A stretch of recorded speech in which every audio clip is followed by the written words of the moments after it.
What up, fight fans? Cris Cyborg and Felicia Spencer had a phenomenal fight on Saturday. Those women are so incredibly tough. They both threw powerful strikes to the head, two of which I'm pretty sure are going to cause Cyborg to get stitches.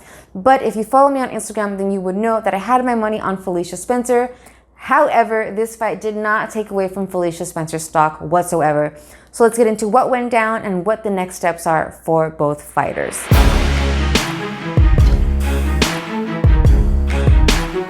This fight was incredibly entertaining. Cyborg managed to keep it standing for the majority of the 3 rounds, and Felicia Spencer did not back down. She managed her distance well and even caused Cyborg to bleed with an elbow to the forehead in the very first round. Felicia Spencer is the very first fighter to ever cut Cyborg in a fight. What was really interesting, however, was during the second round when both fighters were caught up in a clinch on the octagon and Felicia Spencer just fell to the ground. Most fighters would not do that. Most women would not be on their backs, giving Cyborg the opportunity to practice her ground and pound, but Felicia Spencer's grappling is just that high level. Once on the ground, she did go for the omoplata, but she did not have her leg high enough towards Cyborg's shoulder to have full control of the arm. After Cyborg broke free, Felicia Spencer did try to keep the fight on the ground, but eventually had to stand up. Cyborg, on the other hand, did everything she needed to do to win this fight. She threw powerful punches, she maintained control, and she dictated where the fight was going to go. Cyborg's takedown defense was on complete display, effectively mitigating all of Felicia Spencer's attempts to take her to the ground.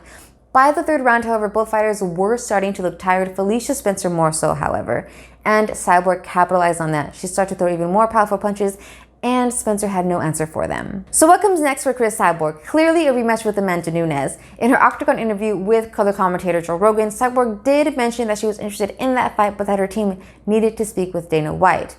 Currently, Cyborg finds herself in a situation where the Felicia Spencer fight was the last on her contract. So if she were to take that fight with Amanda Nunes, she would need to renew her contract with the UFC, essentially having much larger implications for her career. She had previously mentioned that she was looking, or at least scouting, other organizations to go to after this fight. But if she does get that rematch, she would need to re-sign with the UFC. And if she does so, and then if she does lose that rematch to Amanda Nunes, would it have been worth it when she could have potentially found more success in a different organization? In an interview after the fight, Dana White did mention that he does not necessarily see this win resulting in a renewal of her contract, but he did seem open to the idea. Dana White had previously mentioned that he was interested in seeing a rematch between Cyborg and Nunes, so it seems most likely that that is the path that Cyborg will take. Does a rematch between the two of them actually make sense? In my opinion, no. Amanda Nunes won that fight decisively with a knockout in the first round. Amanda Nunes is also a much more well-rounded fighter. She has powerful punches and is not hesitant to take the fight to the ground. Cyborg, as we witnessed in this fight with Felicia Spencer, loves to keep things standing. As for Spencer, this was her very first loss, so now she finds herself in the position to have to climb that ladder yet again to be in the position to be one fight away from fighting the champ. Luckily for her, the featherweight division is thin, so climbing that ladder should not take long at all. Before she does that, however, I think it would behoove her to obtain some more wrestling skills. Brazilian Jiu-Jitsu is a phenomenal way to secure the win in any fight, but if you do not have the skill set to take the fight to the ground, to show off your Brazilian Jiu-Jitsu skill set, then there is no way that you're going to win a fight in that fashion.